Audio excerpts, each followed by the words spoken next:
हेल' रायजो राजा नोंथांमोन आङो दायो दंफै जाहैबाय आमथेखा बाजाराव दा आमथेखा बाजारावहाय माने आमथेखा दैमालु एबसुनिफ्राय फुटबल मेट्च होनाय जादों बे फुटबल मेट्चआ दिनै फाइनाल जागासिनो दङ खेलायाबो गेलेगासिनो दङ दा बेखौनो जोंबो नायनो फैदों दिनैनि ब्लगनि गेजेरजों नोंथांमोननोबो एसे देखायनोसै नोंथांमोनाबो नायलांबाय थादो सोर जेनो सोर देरहायो बे फाइनाल बादायलायनायानो जाहैबाय क'क्राझार गल्ड एफसि आरो बिजनि हाथरखि एफसि मोननैनि गेजेराव दिनैनि फाइनाला बादायलायगोन जेननाय देरहानाया सोर देरहायो दा लास्टआव भिडिअनि जोबनायाव नोंथांमोना मिथिगोन दायो जों फिल्ड सिङाव हाबलांसिगोन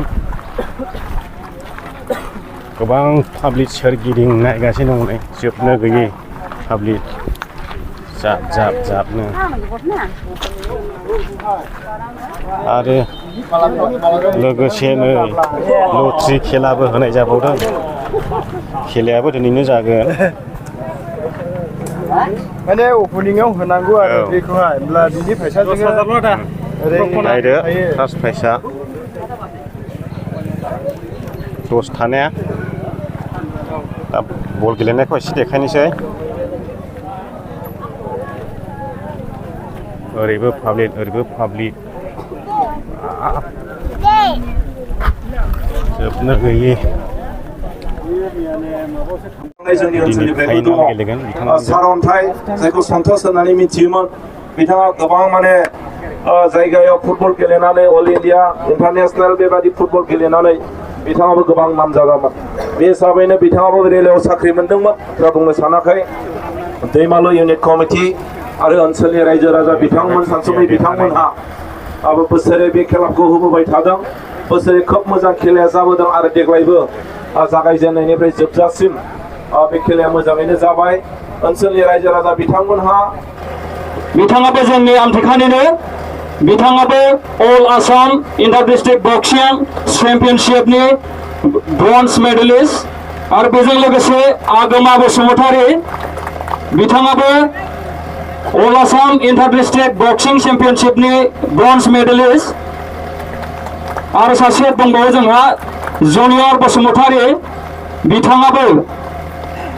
अल आसाम इन्टार डिस्ट्रिक्ट बक्सिं चेम्पियनशिपनि ब्रन्ज मेडेलिस्ट दा बिथांमोनखौ आर'नाइ सोनो थाखाय आङो जोंजोंनो लेंहरजानाय आलासि सारमोनखौ आङो बे समाव जोंनि जेनाखि बक्सिं चेम्पियनशिप मेडेलिस्टफोरखौ सारमोनखौ आङो आर'नाइ सोनानै बरायनो थाखाय सारमोननिसिम खावलायनाय थाबाय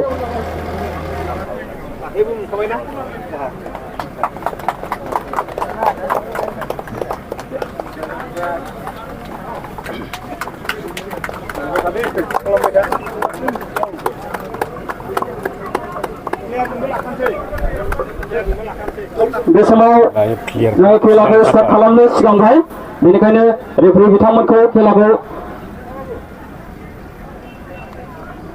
स्टार्ट खालामनो थाखाय आरो जोंनि आलासि सारमोनखौ दायो खेलाखौ जागायसिगोन जाहैबाय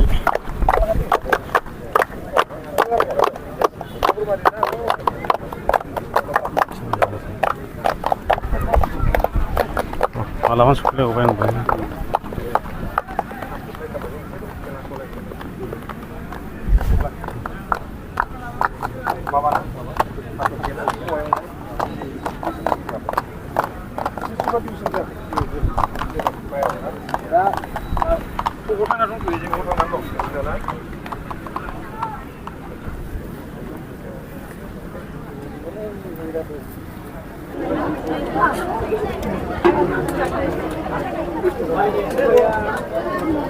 आं आमथेखा हारिमु मोसाखावरि हान्जाफ्रा मोसासिगोन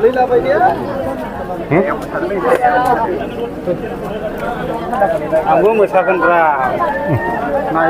हारिमुनि मोसाखावरि बिथांमोननिसिम बायदेमलाय सिदेमलाय मोसानानै दिन्थिफुंलांनायनि थाखाय बिथांमोननिसिम कमिटिनिफ्राय रोजा रोजा साबायखर बावदों दा बे समाव फुटबल नायनो मोजां मोनग्रा रायजो राजा नोंथांमोननिसिम मोनसे मिथिहोनाय जोङो फुटबलजों लोगोसे मोनसे फिसा लटारि खेला होनो आखायाव लादों। बे लटारि खेलाखौ जोङो दिनैनि फाइनाल खेला जोबनाय लोगो लोगो बे फिल्डआवनो होनाय जागोन। बेनिखायनो जाय बिथांमोना दासिमबो बे लटारिखौ लायाखै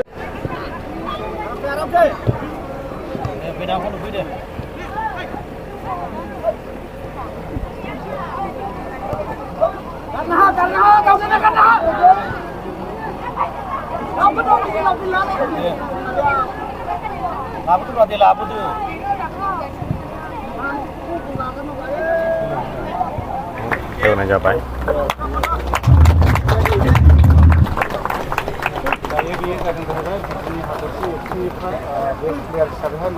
बे सायावनो जेननायनि ओमफ्राय सिङावनो देरहानायनि जाहैबाय उइनार। चिरां जिल्ला दुलाराय बर' फरायसा आफादनि बोसोनगिरि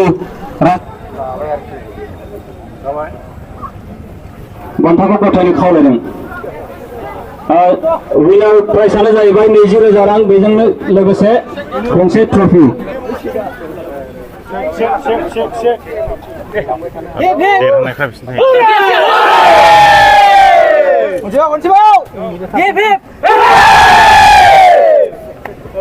रायजो राजाफोरखौ बे समाव बयजोंनाय हामलायथि बावहरदों आरो साबायखर बावदों।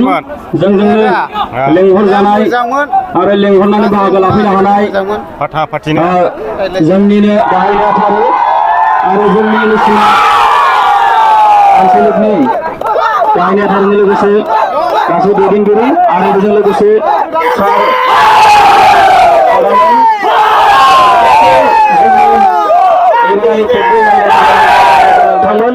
आरो मोननैबो टीमनि गेम केप्टेन आरो गेलेगिरि नोंथांमोन गोजोनबाय दा देरहानानै। दिनैनि बे बादायलायनाय हाबाफारिखौ गासैबो जेननाय देरहानाय प्राइजखौहाय गथायजोब्बाय। ओमफ्राय खेलायाबो बेयावनो जोबबाय।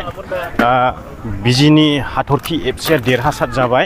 ओमफ्राय क'क्राझार गल्ड एफसिया जेननायनि प्राइजखौहाय माने ट्रफि होदेरनाय जायाखै, रांल' 10,000 थाखा होनाय जादों। नोंथांमोन बेयो आमथेखा बाजारनि सानजाहा थानाय फिल्ड, बैयो बाजार जाबाय आरो बेयो जाबाय एबसु अफिस। ओमफ्राय बे खेलाखौ बे दैमालु दालाय एबसुनिफ्राय होनाय जादोंमोन। दा लटारिबो दं, नै दा लटारि जाबावगोन, जों नायला, मोनाबाय आरो। गोजोनथोंसै बयनिसिमबो दिनैनि भिडिअखौ जोबजासिम नायनायनि थाखाय।